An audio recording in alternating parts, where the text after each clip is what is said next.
Automotive industries have conquered the minds of youth of more than 70%. Are you struggling ways when it comes to automotive industries? Though there is more and more innovative ideas that is coming in the present market, are you still suffering which idea yours fits in? If you have a great plan of automotive business, you should definitely watch this video, because in this video, I'll be talking to you about the one famous company that happened to go to a verge of loss over time but made it all the way to the top, and you have to know a lot more in detail because this can actually help you as a guidelines to your business as well. I'm Vasha Renukumar. Welcome to the Freedom Business English channel. Do not forget to subscribe and download our Freedom app.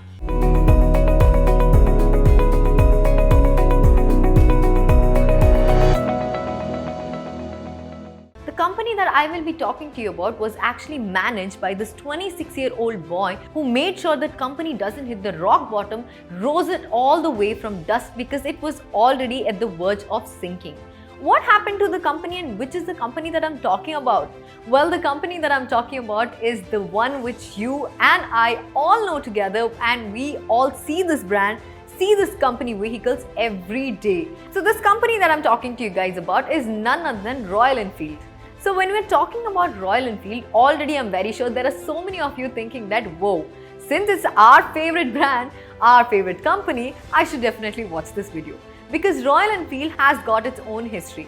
So we all know that this wasn't actually an Indian-based company. Well, it was a British-based company. Most of them who happen to have Royal Enfield will already know about this. But I'm going to tell you a brief history about how Royal Enfield happened to conquer the Indian market and what change that actually happened before and after. This story happens to date back in the year 1891. Well, there were two people named as Albert Eddy and Robert Smith. These two happened to have a needle manufacturing company in England, and it was named as Eddy's Manufacturing Company. This company over time happens to get a manufacturing contract of bicycles by Royal's Arm Factory. After some time, the cycles were actually ready and they named it Royal Enfield. The cycles happened to sell in a large number and the rate of success was also too good. And then later they decided that they also happened to move on to the automobiles. The first motorcycle that they ever made was also named Royal Enfield, and they started actually selling this more and more because this was actually bought in during the war, and it was so powerful that it was even used during the World War by the army force, and people would actually prioritize it, and this brand had actually gained its own respect over time. Later in 1932, they happened to launch a bike named Bullet. We all have heard about Bullet and the way its powerful engine are. But initially this wasn't the case. So what happened is that over time, their demand for this product happened to keep on increasing, but this was only until the war was happening. After the war actually ended, the demand for this product also decreased over time. People were not finding it so helpful, and people were thinking that the power of the entire engine is way too much for the normal streets itself. So they were not ready to afford and buy this product as it was expensive and was used in wars. They actually started looking at this bike which was only meant for soldiers, not for the civilians. So over time, what happened is that in the year 1949, the demand for this product was actually declining, and this was going out of trend, and they were at the verge of loss, having no options to go for. That is where they started shifting their entire automotive business towards India, and K.R. Sundaram of Madras Motors actually happened to buy this product and this company. And over time, this was also not showing enough profit and showing the margins of what type of improvement Royal Enfield can actually have even in the Indian market. Over time, Eicher Motors happened to buy this product, and this was a very high risk that Vikram Lal happened to take. Over time, he started realizing that the product eventually was dragging even the company down. Though he happened to take the risk and they were in the verge of selling this product for the higher margin to another company, that's where this very young bright man who was 26 years old and happened to come up there told his father that you have to give me one chance when it comes to this product itself. I can actually help you change, though if I can't change, then you can go about and think for the later decisions. So this person that I'm talking about is none other than Siddharth Lal. But when Siddharth Lal happened to take the entire business under his control, he happened to use a couple of strategies when it comes to the business itself. As an entrepreneur, you always have to think about the basic strategies and what are the mistakes that have happened in the past that you can correct. As and when I was going through this case study, I was so impressed by noticing that the way this young man, putting himself in the entire position of an entrepreneur, tried to change the entire product, and Royal Enfield is what it is today. So starting off, he started thinking in the position of an customer himself. So the first strategy that he came across was that he has to live the buyer's life so that he can analyze what is the problem with the bike itself, and he has to understand what is the main purposes and what are the needs for the market that he can fulfill if he gave out this product to. So when he started taking the position of a buyer rather than a CEO, he started noticing that there were a couple of problems that wasn't fixed back then that he had to fix. For example, there was a problem when it came to the gear itself. The right side was too hard for people to handle. That's where he thought that it's better to shift the gear to the left so that it would become more and more easier for the users or the buyers to use this bike. And then he also thought about that initially when Royal Enfield came into the market, the first thing that you had to notice was that you had to kickstart it, and not everyone knows how to kickstart. And also, second thing is that kickstart needed so much power and that needed so much strength that few of them might end up breaking their leg. So this he understood that there were so many things that he as a buyer had to engineer the entire automobile and then understand the engine itself and make it so comfortable for the users. And then when he happened to live the life of the consumer, he over time realized that there are a couple of points that he has to make sure repair the entire bike and then produce it to the market, because that is when the customer is actually going to understand why your product is necessary and why you have to think over it again and again. So initially also, as I kept telling, Enfield was actually sold for a greater margin of price. But there is where this man happened to understand that the product can only be consumed when the product price is actually its worth. That's where he started to manufacture the product in such a way that he reduced the price cost of the entire bike itself, and then realized that the maintenance cost was actually more. In the present world, nobody would want to buy a bike which is not comfortable but has extreme maintenance cost itself. For example, we all saw the way that Harley Davidson had to take their outlets off Bangalore. So we all know the reason why that happened. This is where the 26-year-old man did not think that this should be one of the cause, and maintenance should not actually be a person's problem. Over time, he realized that he has to reduce the entire cost and brought down the bike's range up to 55,000 as the start back then itself. So next one is that faulty manufacturing. He happened to notice the problem that sometimes there were leakages when it came to engines and the bike pipes itself. So there is where he started noticing that these problems might actually bring the maintenance to a higher cost, and people would come over and over, and when people realize this, they wouldn't go for this product. There is where again he designed the entire thing in a different way and bought in a new way of Royal Enfield itself. So this was one of the way that he happened to go in as a buyer, and the key learning that we have here is that don't always sell your product when there is no need of the product. He understood that if at all he would have sold the actual Royal Enfield bike into the market, nobody would actually consider it and we wouldn't know that Royal Enfield even existed.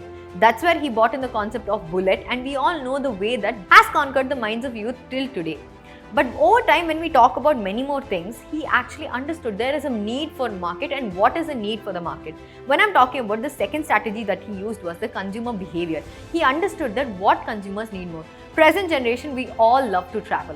When it comes to traveling itself, we are so keen and interested about traveling that over time we all want to focus and carry on. And when people say trip, the first thing we do is pack our bags, immediately rush in the excitement just to go and stand there and realize that half of them have given up on the trip.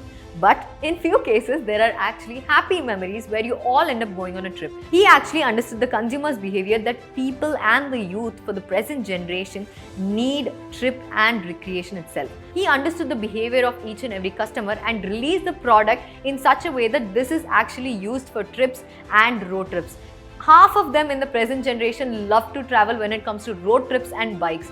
We know so many rallies and we know so many travel destinations till today which have happened under the eye of Royal Enfield itself.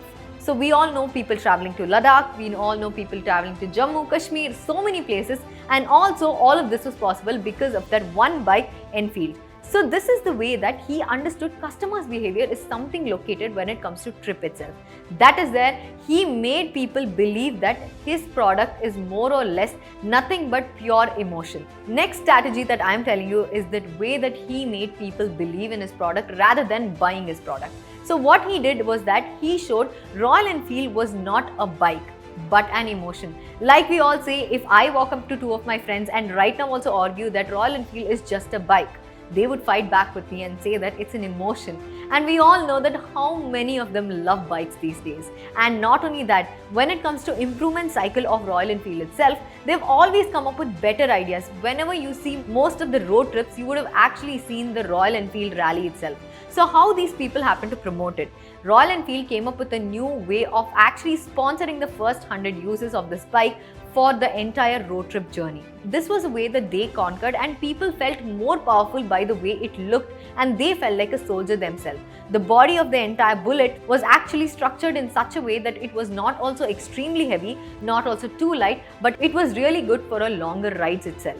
So that is where he made people believe that why this product has to be bought, and that belief and emotions got people running towards this product, and eventually the market demand for this entire product rose all the way from down to the top. That's how smart you have to work when it comes to marketing, because you have to make people believe in your product rather than making them buy your product. When people believe your product, eventually the buying process happens in its own way. So these were the things that he happened to do. The next thing that he believed was always be the change. This was one of the most important things, that when you understand that you have to be the change in the present society, that is where you can understand why your product is being needed. You have to be something out of the box so that people can actually come up with this. As we all know that they started expanding their markets, and today we all know that what Royal Enfield is and also how much it's worth. Over time, we started noticing that Royal Enfield has its own way of manufacturing and has its own base of fans. And when it comes to that, we also saw them expand in different ways, and right now we can actually see Himalayan bikes which have been used over and over, and we are seeing that often. And they have their own ways to capture people's mind as well. Initially also, when Siddharth Lal happened to believe that this product is going to get into the market with huge interest of a lot of people, he started actually being the brand ambassador and trying to be the change himself. So when he started portraying this to the world started believing that our travel bikes are also gonna be those bikes. And it's easier to capture youth's mind when it comes to bikes itself if your product is actually serving the needs of them.